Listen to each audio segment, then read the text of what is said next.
Well, welcome. We are ready to move into our medication administration, standards, and safety. My name is Patty Esmail. I have been here at St. Vincent since May 23rd of 1988, so for just a little bit. But my background's in critical care, and I currently am in the clinical education department. So I'm here to help you understand what you need to know about med administration as you come into our organization. So just know that as far as pharmacy services are concerned, we do have a pharmacist who is on site 24 hours a day at the infirmary. The hours vary at Morrilton and at North, but we also have satellite areas throughout the infirmary so that each unit gets their attention that they need.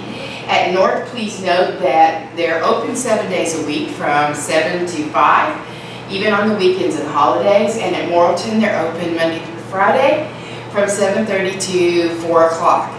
That doesn't mean that we can't get them any medications that they need. There's a courier service that constantly makes runs to all the campuses to provide the meds that they need. This is just a breakdown. You've got it in your, you'll have a handout later that you will receive, and you've got this list here, but it just shows you where the different satellite pharmacists are located, so that you'll know for your area. We do use Pyxis as our medication dispensary. We also use it for our supply dispensary, but we do have specific medication bins that will be in the med room. Those medications that are not in Pyxis are what you're going to have in those medication bins. And then we do have pharmacy couriers, so there are people who hourly run to make deliveries on the unit so that you have what you need. We do have pneumatic tube systems on the newer wing, so up in the ICU, CDICU, the OR, and the ED, you can send meds pneumatically, and at St. Vincent North they have a pneumatic tube system for medication delivery. Medications can be picked up from the main pharmacy by any licensed person. So as long as you've got a license that says that you can handle medications, you can pick up the meds. Pharmacy override. So we only want to override things if it is critically necessary. And that means that we have an urgent or emergent situation that is happening, that if we didn't get that medication given, we would have a problem. So you still have to understand that you must contact pharmacy.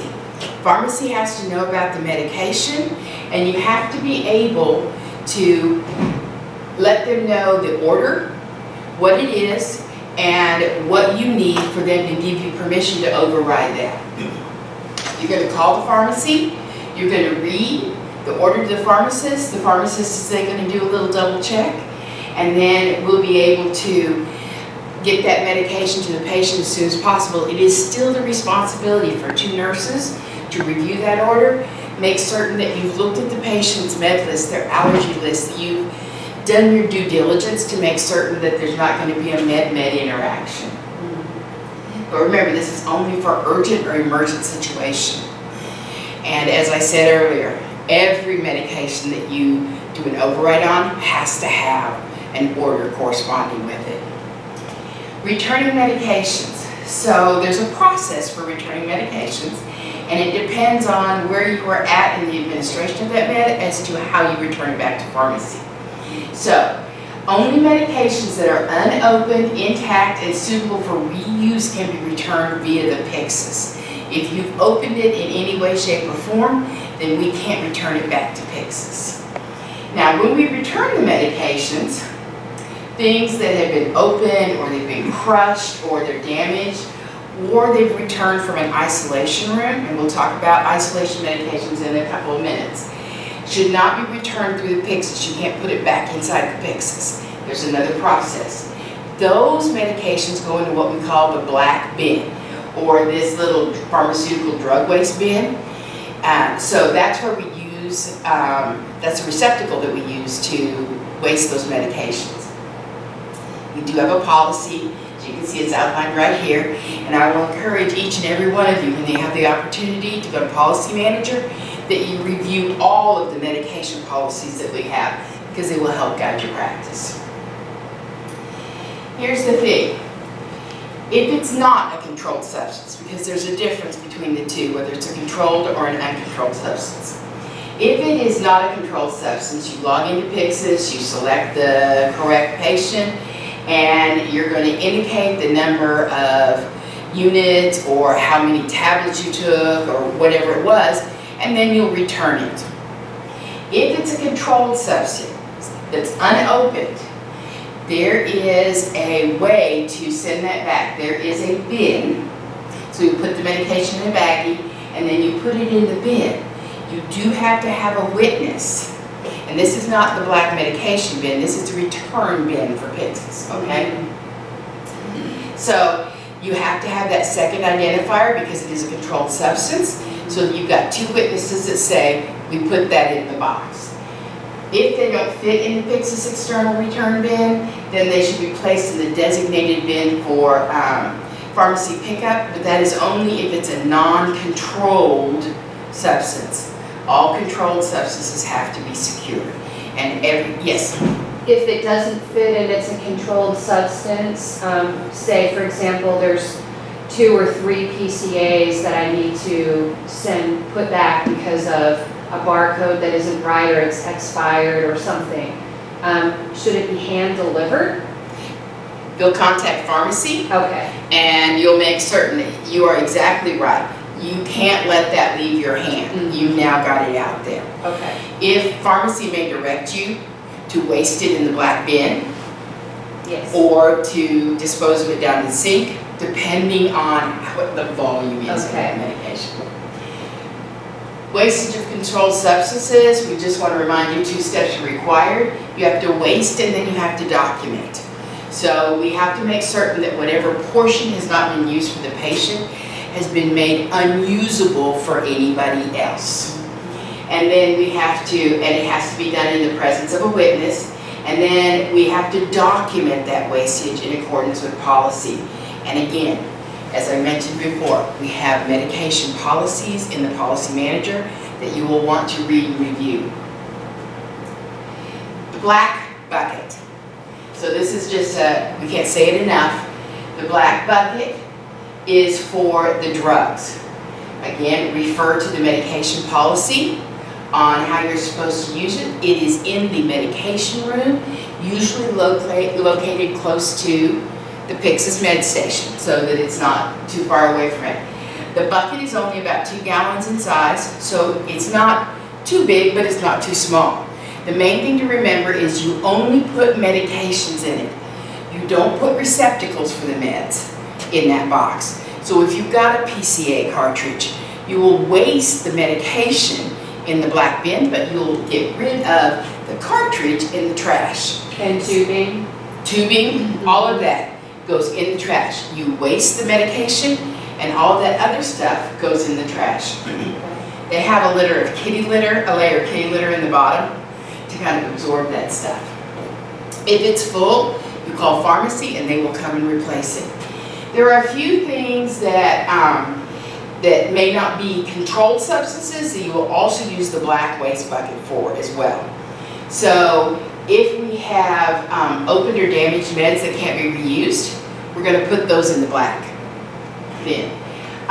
If there's solid drug waste, like your patches, fentanyl, nicotine, estrogen patches, those have to go inside that bin.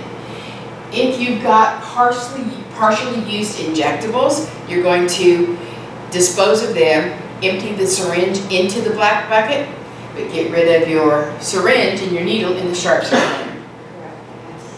Empty packaging. So nicotine and warfarin still have residual medication. Sorry, I You okay? inhaled my coffee.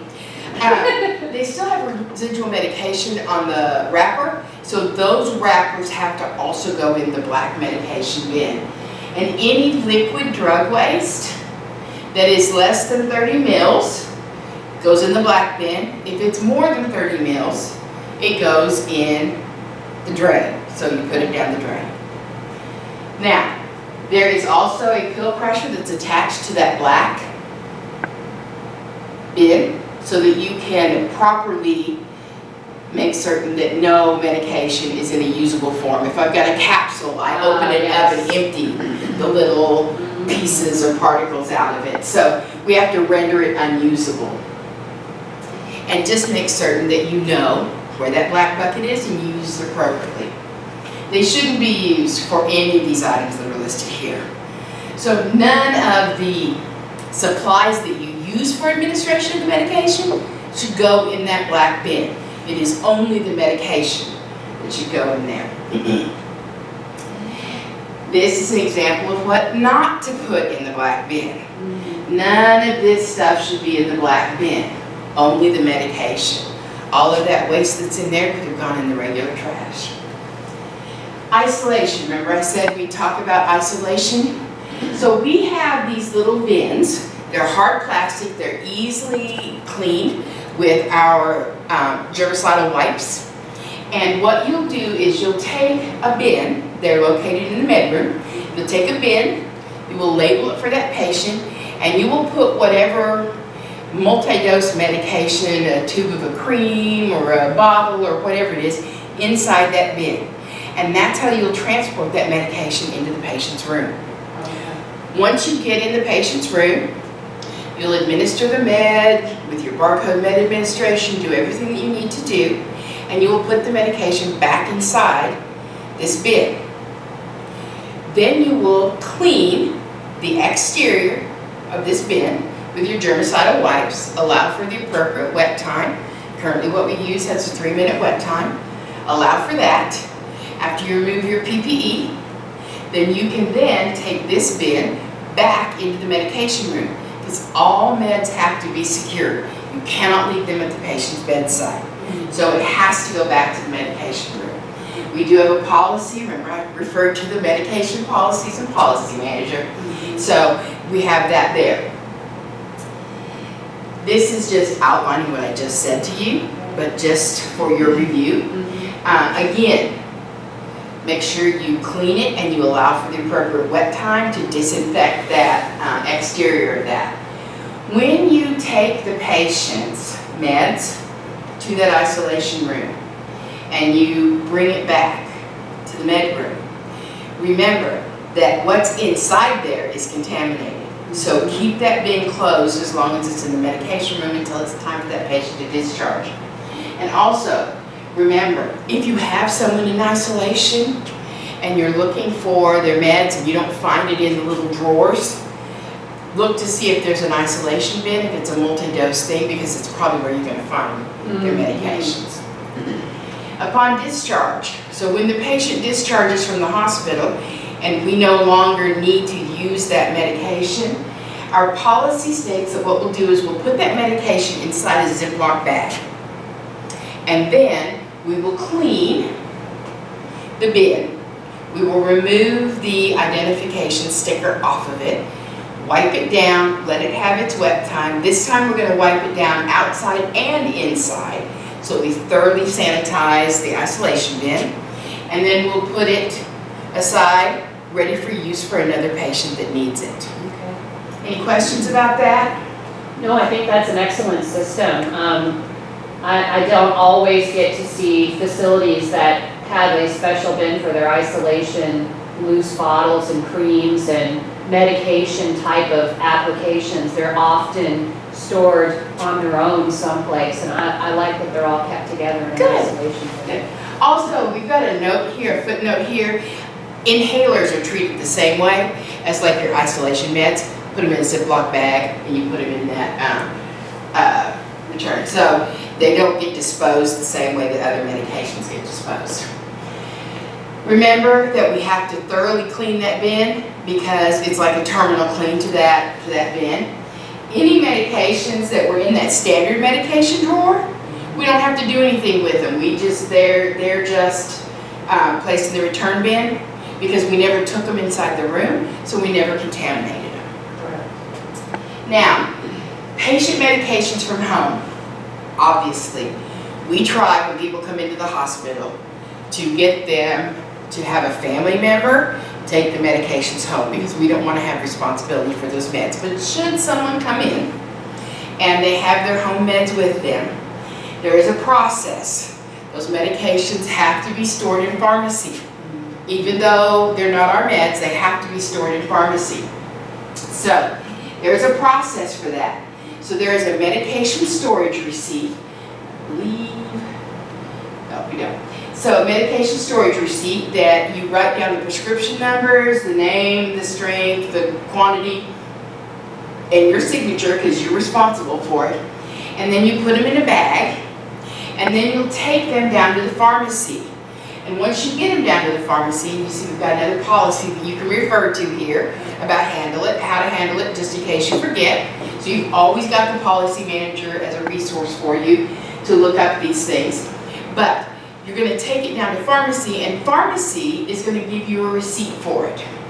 And so the pharmacy will count it, and you'll have 2 copies of the signed receipt. 1 copy goes in the patient's chart, and the other is given to the patient.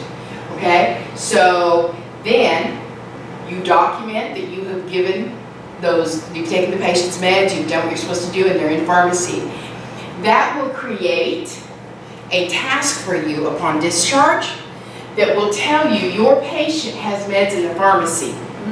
So that when they go to discharge the patient, that pops up there and says, well, wait a minute, don't send him home yet. We've got some meds down in the pharmacy. That's a really nice reminder.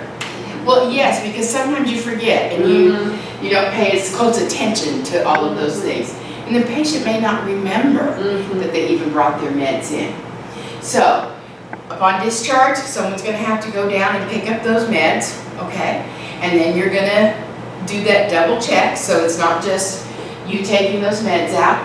And then you're going to return those medications to the patient, and the patient's going to sign that they are now in possession of their medications. So that we close the loop with it. Yes? Is it okay to have a PCT or a UC go to pharmacy to pick up those meds for discharge? Must be the nurse. Has to be a nurse. Because remember, it requires that license to dispense. Here's where it is. I thought I had the form, so this is just a copy of the form. It's a medication storage receipt is the title on that form. Okay? Now, documentation of home meds. So we all know about medication reconciliation. And though medication reconciliation is the responsibility of the physician, it is the nurse's responsibility to obtain that home med list. Yes. So we have to have a complete medication list. And so under the ad hoc button, and you haven't had your Cerner training yet, but you will. And this is kind of a little snapshot of what the taskbar looks like in Cerner. But the ad hoc is where you will find where you will do your medications, your medication reconciliation, if they brought meds with them, medication disposition, all of that will be under that ad hoc. So you can see here, all items, and then under basic care, and you'll see valuables and belongings. Okay? Again, when you have your Cerner training, that'll make a little bit more sense. But always look, if you can't find it in your normal documentation in the electronic health record, look to the ad hoc, because that's where they may have put that. So you'll just check here your valuables and belongings, and then you'll document that it was medications that you stored in the pharmacy.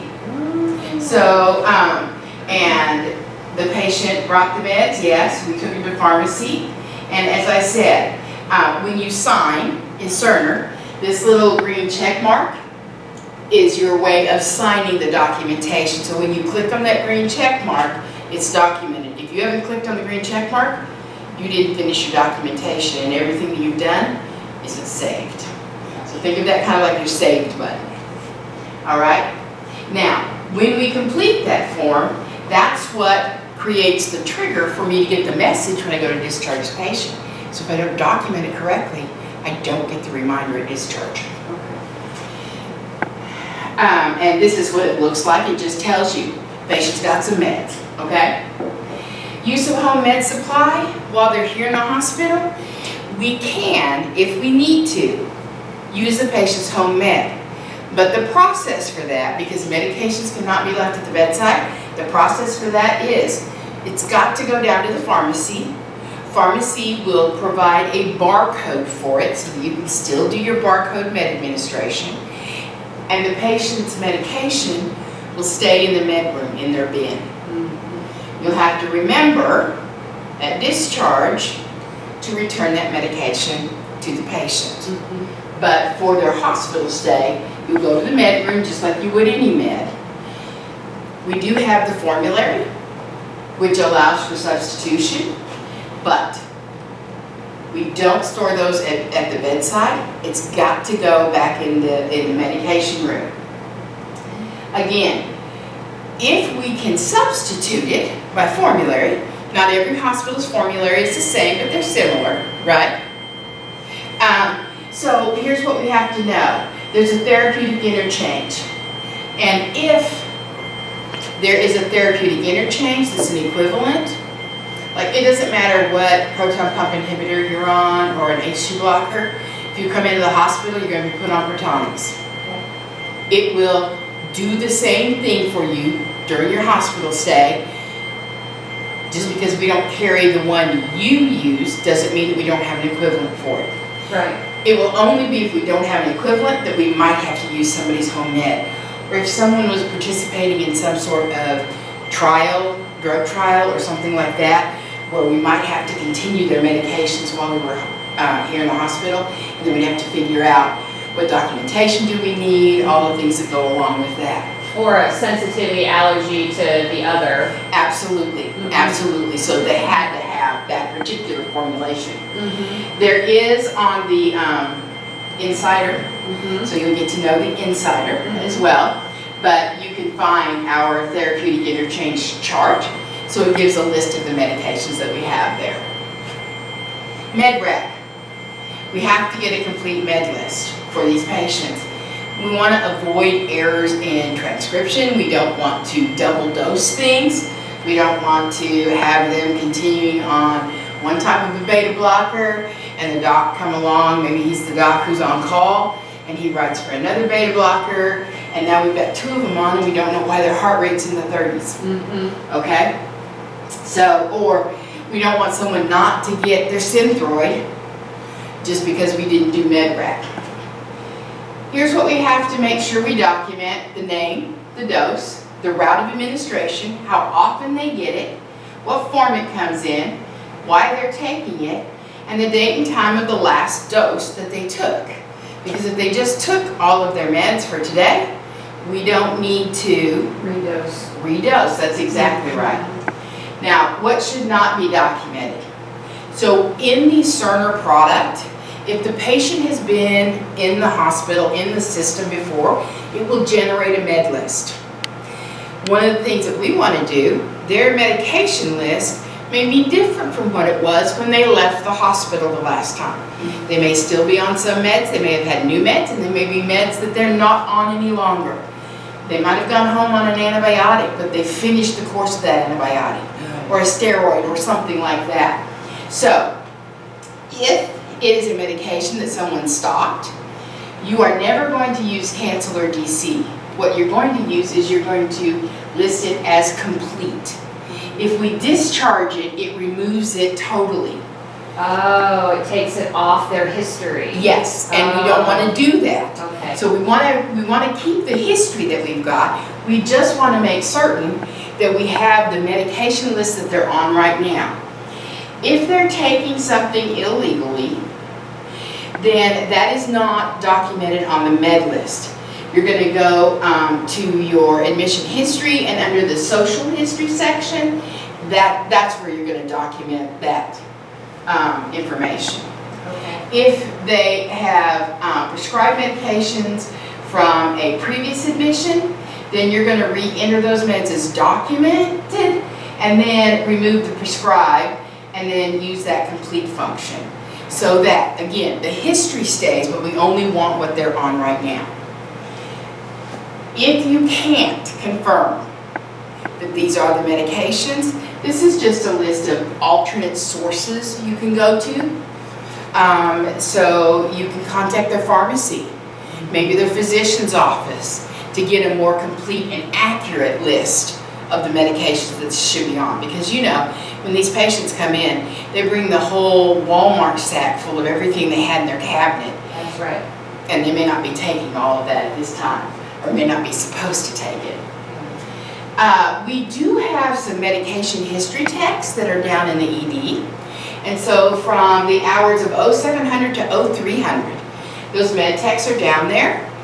And one of the things that they do, their function, is to obtain that medication history. So those patients that come through the ED that end up being admitted, one of the tasks of these med techs is to take that complete history, but sometimes they don't get it totally finished. If they don't have it finished by the time it gets to you on the floor, then it is your responsibility to pick it up from there. So one of the questions you're going to ask, did they get the home medication history taken?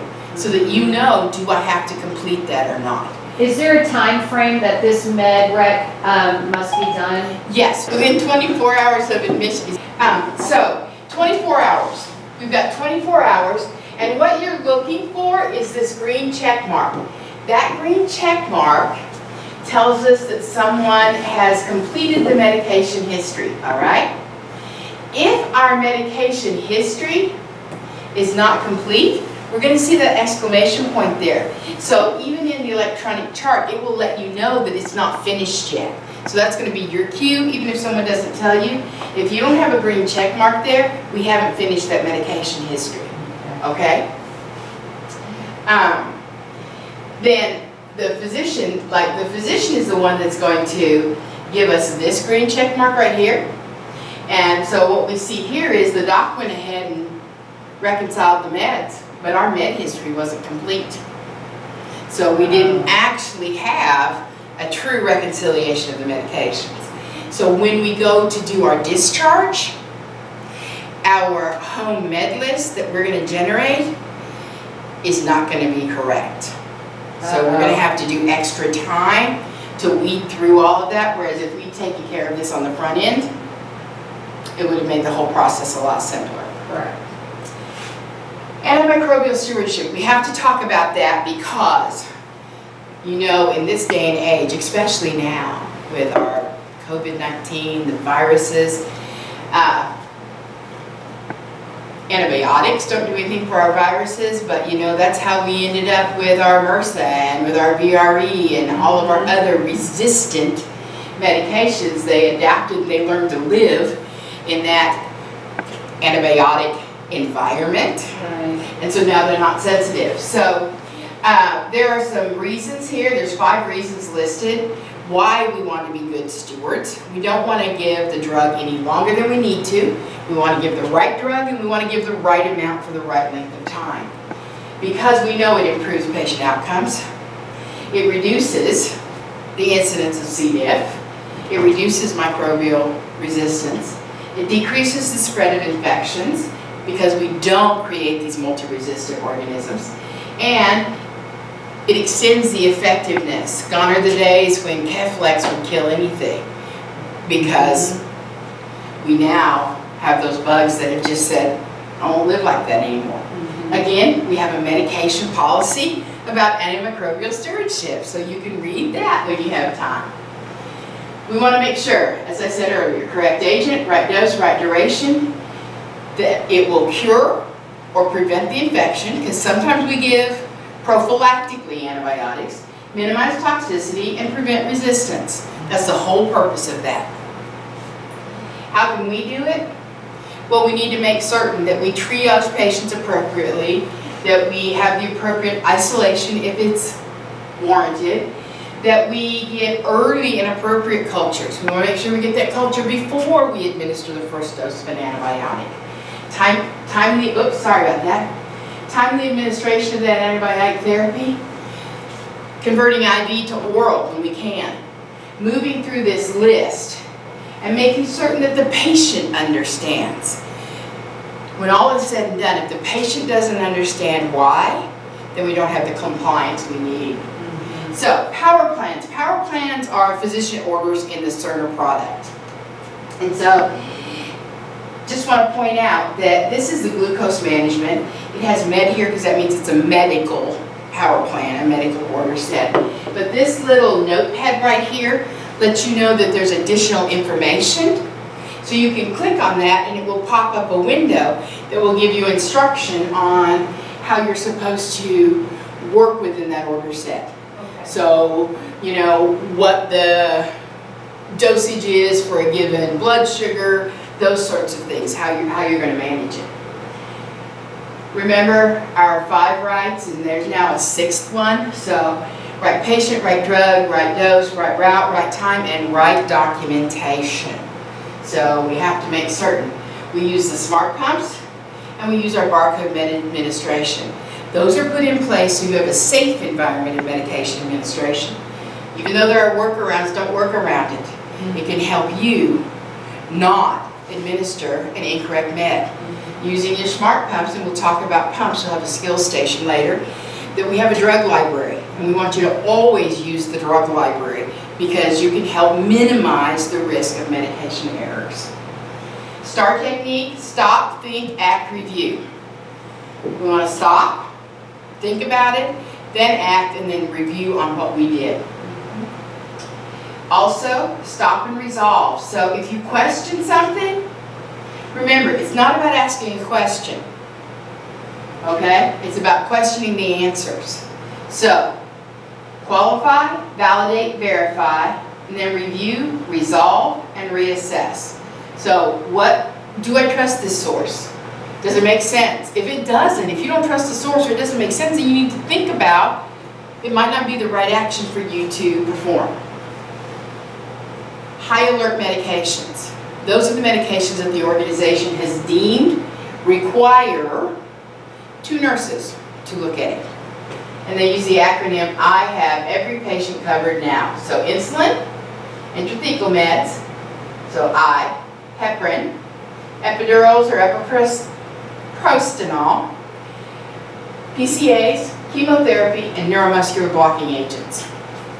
We all heard about the person that they thought they were giving Versed and they gave mercuronium and the patient died.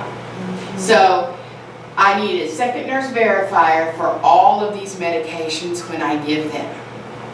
So my insulin, my heparin, PCAs, I don't make a change on PCAs or epidurals without a second nurse. Okay? High alert meds will have a bright green sticker on them, and 2 nurses are required to verify. Now, I will tell you, when we come back to this insulin, there has recently been a change that came down from the people with the USP, with pharmaceuticals, and they've told us that we no longer require a second nurse verifier for subcutaneous insulin. So if your patient has before meal or correctional insulin that's sub-Q, you don't have to have a second nurse verifier for that, but if it's IV, you do. So, the second nurse is going to check the same things that the first nurse checked. That I have an order for it, that I have the right patient, I have the right drug, I have the right dose, the right route, and the right time.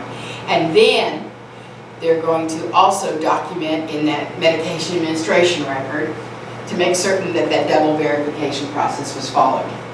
IRIS is the incident reporting system we use. Again, you will learn about that when you have computer time.